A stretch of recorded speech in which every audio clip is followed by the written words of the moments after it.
नमस्कार, news one India देख रहे हैं आप। आपके साथ मैं हूं ऋतु। आज मोदी सरकार का पेश होने वाला बजट मोदी 2.0 का आखिरी फुल बजट होगा।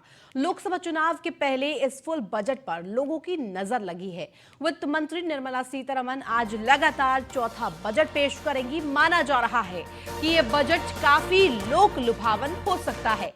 रोजगार और ग्रामीण विकास को इस बजट में काफी जगह मिल सकती है। वहीं जीडीपी ग्रोथ के लिए कई कदम उठाए जा सकते हैं।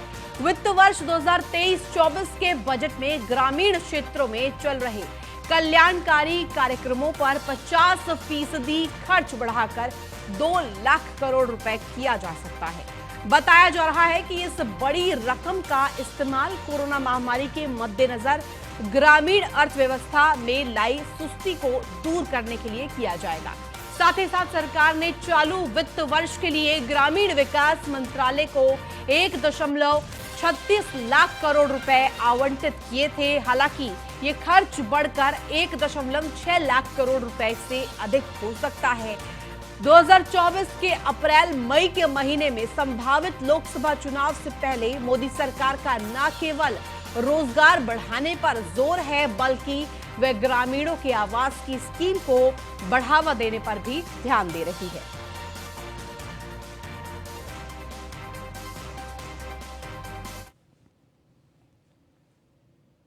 क्या होगा सस्ता, क्या होगा महंगा, क्योंकि 2023 बजट पर सभी की नजर मेक इन इंडिया पर फोकस और घरेलू मैन्युफैक्चरिंग को बढ़ावा दिया जाएगा। साथ ही साथ आयात कम करने को लेकर करीब 35 उत्पादों को चिन्हित किया गया है। Private jet, helicopter, high and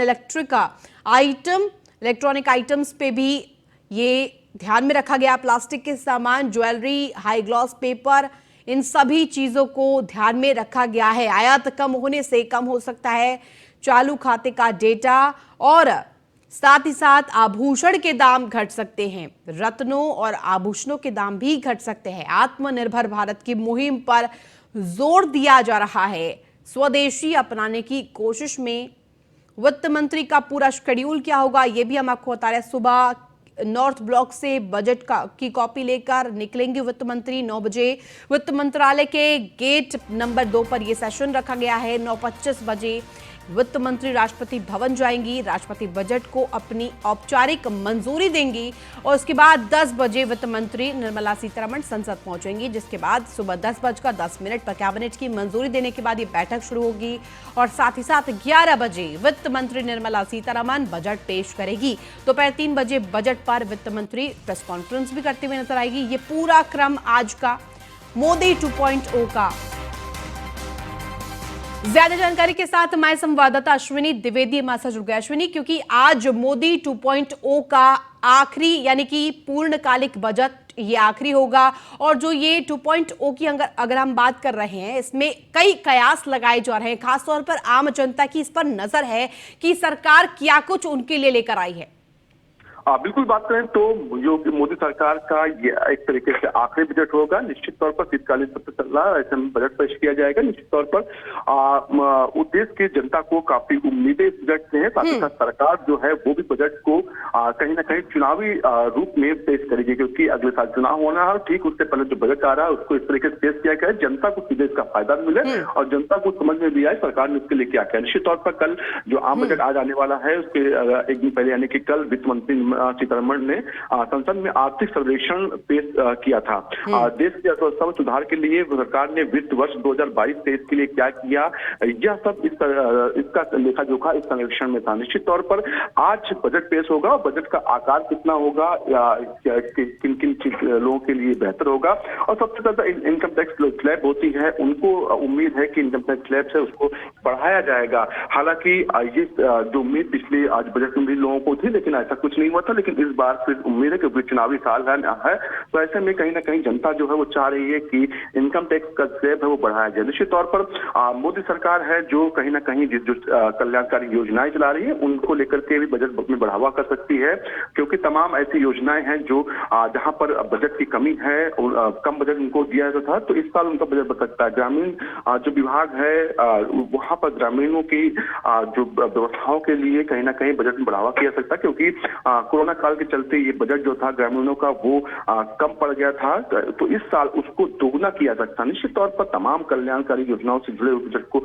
लेकर के लोगों के निकाय हैं, साथ ही साथ व्यापारियों को बड़ी उम्मीद है कि उनके लिए कुछ खास किया जाए, युवा वर्ग को उम्मीद है कि उसके लिए कुछ किया जाएगा। तो महिलाएं भी पीछे नहीं, महिलाएं गृहिणी महिलाएं जो हैं उनको उम्मीद है कि जो सामान है, जो घरेलू सामान है, जो किचन के सामान होते हैं, उनमें कुछ राहत मिले। निश्चित तौर पर इसके लिए हालांकि थोड़ा इंतजार करना पड़ेगा, तो कुछ अब से कुछ देर बाद बजट पेश होगा। बजट में क्या कुछ रहता है इसके लिए ये देखना होगा जी।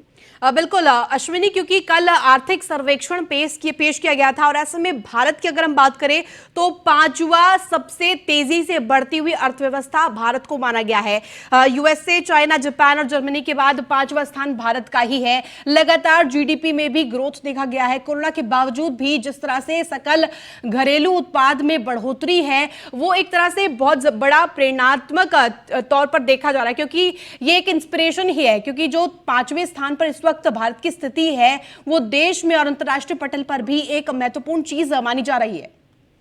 बिल्कुल, आर्थिक अर्थव्यवस्थाओं की बात करें तो भारत अब धीरे धीरे उन अर्थव्यवस्थाओं की लिस्ट में आ रहा है और पांचवी अर्थव्यवस्था विश्व की बन चुका है, बड़ी अर्थव्यवस्था। हालांकि 2030 तक उम्मीद जगाई जा रही है कि भारत विश्व की सबसे बड़ी आर्थिक व्यवस्था बनने की ओर, अर्थव्यवस्था बनने की ओर है।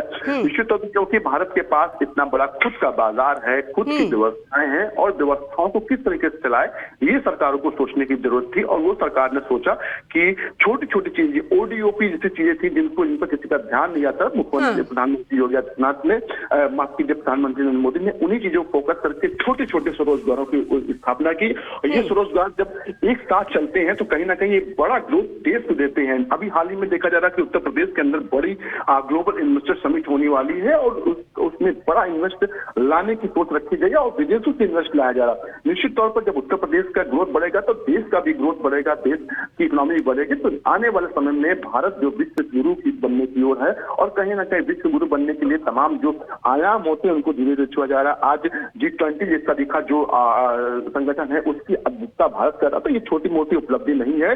निश्चित तौर पर ये उपलब्धियां धीरे धीरे जुड़ती जा रही है और कहीं ना कहीं आने वाले समय भारत विश्व की सबसे बड़ी अर्थव्यवस्था बनने की अग्रसर है। अश्विनी, क्योंकि ये माना जा रहा है कि ये आखिरी पूर्णकालिक बजट होगा मोदी सरकार का, मोदी 2.0 का, और ऐसे में लोक लुभावन बातें और चुनावी तौर पर मद्देनजर अगर हम देखें तो क्या चुनावी इसमें एंगल देखा जा सकता है? क्या चुनावी से ये असर होकर ये बजट पेश किया जा सकता है? बिल्कुल, इस बार का जो बजट होने वाला है कहीं ना कहीं चुनावों को ध्यान रखते हैं, क्योंकि अभी हाल ही में कई प्रदेशों में चुनाव है जिसमें 3 बड़े प्रदेश हैं, मध्य प्रदेश, छत्तीसगढ़ और राजस्थान। ये 3 प्रदेश हैं जहां पर चुनाव होने वाला है। कहीं ना कहीं इनको ध्यान रखते हुए साथ ही साथ 2024 का जो लोकसभा चुनाव होना है उसको ध्यान रखते हुए बजट पेश किया जाएगा, क्योंकि इसके बाद समय नहीं सरकार के पास होगा कि कुछ बड़ा कर पाए। तो ऐसे में सरकार बजट के माध्यम से जनता को सीधे तौर पर फायदा देना चाहती है, जनता को वो कुछ देना चाहती है कि जनता को समझ में आए कि सरकार उनके लिए क्या कर रही है। ठीक है।